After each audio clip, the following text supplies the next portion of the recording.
Mesdames, Messieurs de Youbi Media, bonjour et bienvenue sur cette édition du journal. D'abord les titres.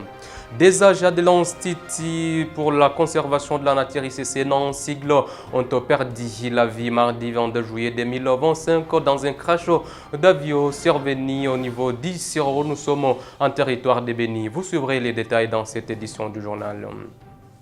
On parlera également justice dans cette édition du journal où la Cour de cassation a rejeté les exceptions soulevées par les avocats de l'ancien ministre de la Justice Constant Mutamba qui est accusé d'avoir détourné 19 millions de dollars américains destinés à la construction de la prison centrale de Kisangani. Voilà donc tout pour les titres.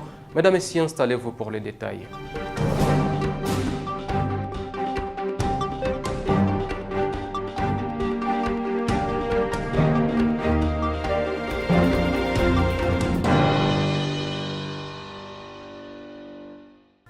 Mesdames et messieurs de Youbi Télévision, bonjour et bienvenue sur cette édition du journal.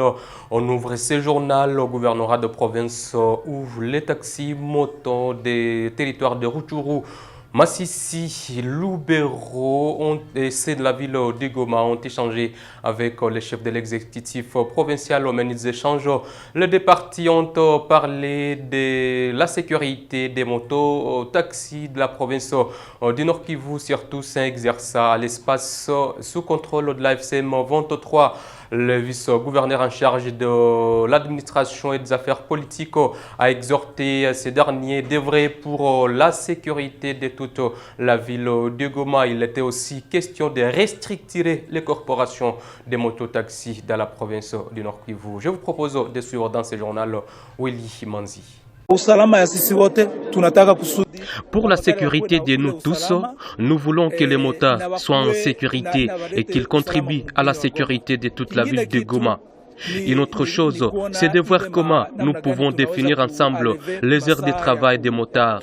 Nous voulons que les motards, bien structurés, viennent avec les revendications pour trouver ensemble une solution et que chacune des parties sache ce qu'elle doit faire.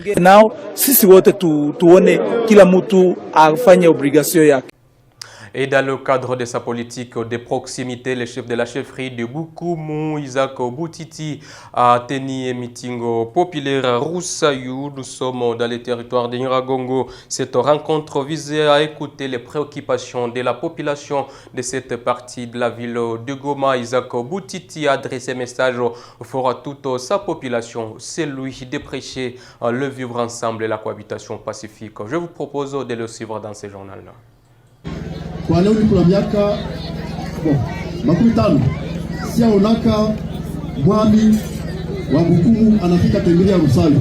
J'ai 50 ans, je n'ai jamais assisté à la présence du Mwami de Bukumu ici à Roussayo. Applaudissons pour lui très fort. Je vous demande de cohabiter avec tout le monde. Les Rega, les Hunde de Roussayo, Kamuronza, les Bashi, les Bahavu. Détrompez-vous, l'union fait la force. Évitons des préjugés. Acceptons-nous mutuellement à travers nos actes. Tous avions été créés par Dieu. Luttons ensemble contre le tribalisme. Évitez de privilégier les gens ici de vos communautés. D'ailleurs, depuis longtemps, on a refusé ce genre de comportement chez nous à Bukumu. Je vous invite également, chers habitants de Roussayo, vos bienfaits sont les miens. Avançons ensemble. À partir d'aujourd'hui, Bwana Saba, Pascal.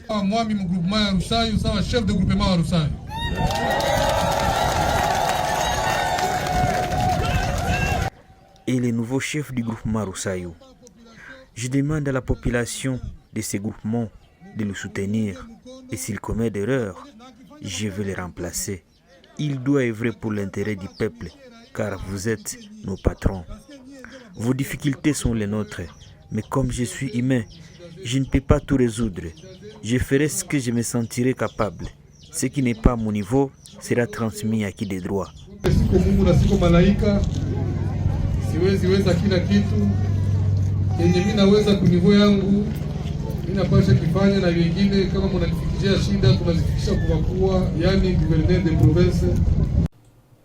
Et puis des agents de l'Institut pour la conservation de la nature ICCN en sigle ont perdu la vie mardi 22 juillet 2025 lors d'un crash d'avion qui est survenu dans les environs d'Ishango en territoire de Béni. Nous sommes en province du Nord Kivu. D'après un communiqué de l'Institut pour la conservation de la nature, les enquêtes ont été ouvertes pour dénicher les causes de ces crashs. Les détails. Selon l'Institut national pour la conservation de la nature, le crash a impliqué un appareil de reconnaissance de type Bad Hawk et a coûté la vie à Claude Nguo Moja, pilote de l'avion, et Daniel Kwamire, éco-garde. Les deux hommes étaient en mission de sécurité dans le parc au moment du drame.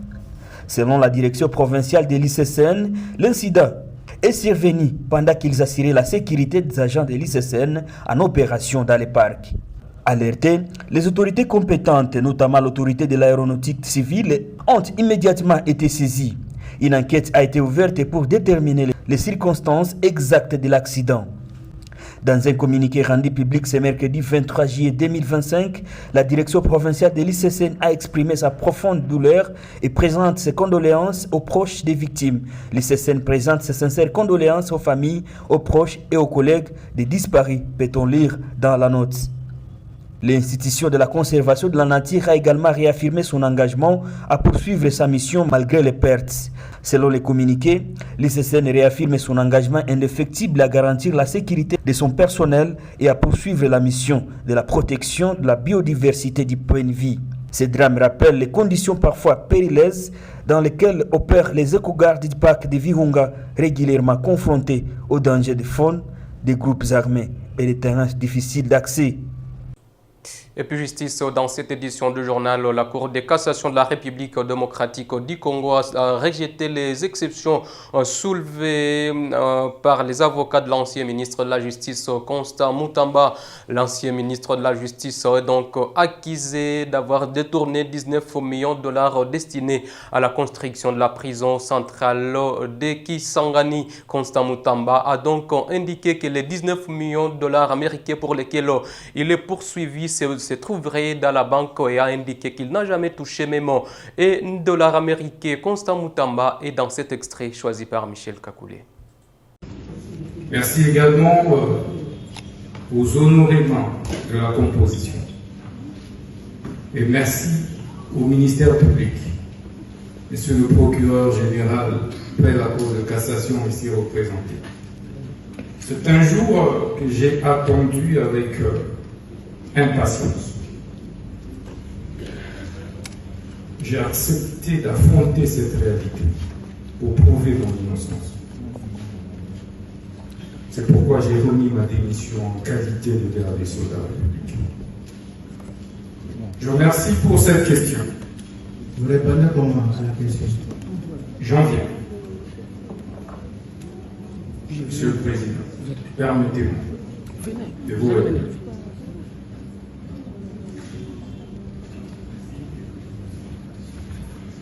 Je constate que, de prime abord, je voudrais que monsieur le greffier puisse acter ceci. C'est à la Cour de dire ça, c'est pas.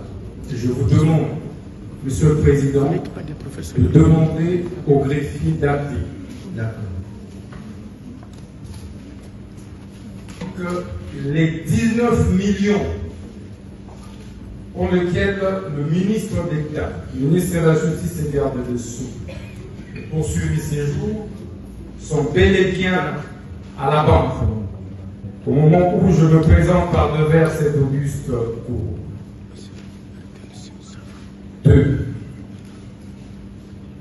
Que le ministre d'État, ministre de la Justice et garde dessous, Constant Mutamba, n'a jamais pris un seul dollar.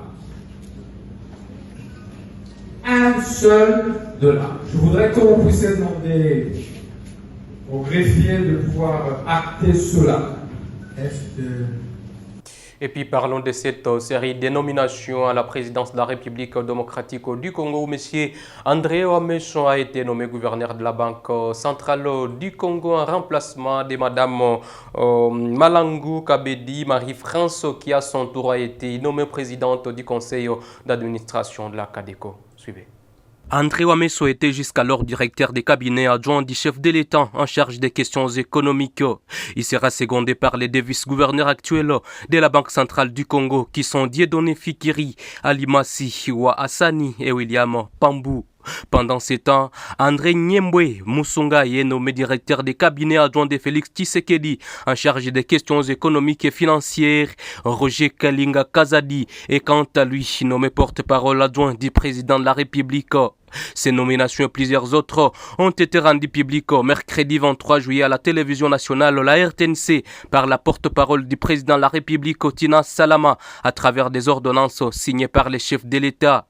Le président a aussi nommé les personnes suivantes au Fonds de promotion de l'industrie FPI en sigle: Madame Katouma Mukalayo Vicky PCA, Ntumba Batu Konke Hervé Claude, directeur général, Mastak Birindwa Blezo, directeur général adjoint à la caisse d'épargne du Congo Kadeko SA, Madame Malangu Kabedi Mboui PCA, Mukeba Muntwabu Célestin, directeur général, et en fait Louvezo Tala Boyoma Christian, directeur général adjoint.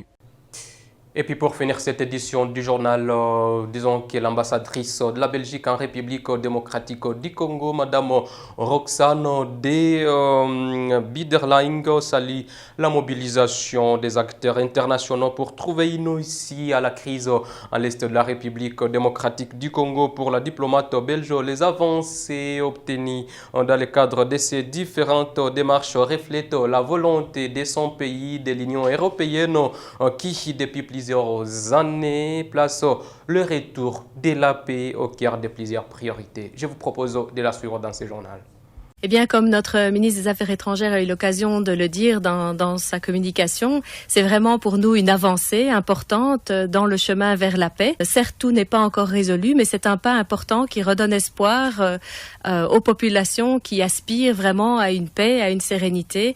Et donc, nous sommes vraiment ravis qu'on ait pu voir ce développement et nous continuerons à soutenir tout développement qui peut permettre d'avancer vers cette paix. Il est important évidemment de voir comment tout ça va se mettre en œuvre. Il y a encore beaucoup de questions qui se posent, mais nous sommes vraiment soulagés de voir que le processus n'est pas bloqué et qu'il avance. Je crois que ce qui est important, c'est de voir le résultat. Il est essentiel aujourd'hui qu'on mette fin aux souffrances des populations.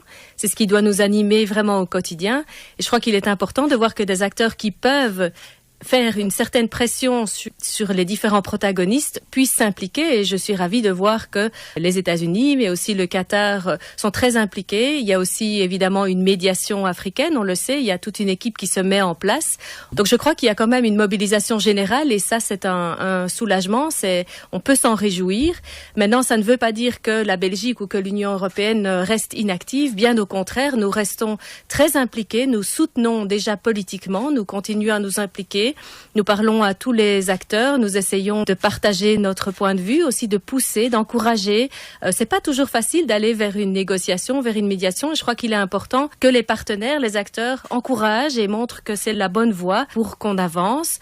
Je crois que pour la Belgique, de toute façon, ce n'était pas une possibilité de s'impliquer vraiment dans les différends entre la RDC et le Rwanda, puisqu'on sait que nous n'avons à ce jour pas de relations diplomatiques avec le Rwanda. Le Rwanda y a mis fin à la suite d'une décision de 27 États membres de l'Union européenne d'imposer des sanctions. Et donc je pense que cela de toute façon rendait les choses difficiles pour les discussions avec cet acteur-là. Néanmoins, la Belgique reste très impliquée et a des bons contacts et des bonnes relations avec de nombreux acteurs régionaux. Et c'est la fin de cette édition du journal. Grand merci à vous tous de nous avoir regardés de partout à travers le monde. D'ici là, portez-vous bien, retenez que l'actualité en continue sur toutes les plateformes de Youbi Media. Abonnez-vous pour ne rien rater. Au revoir.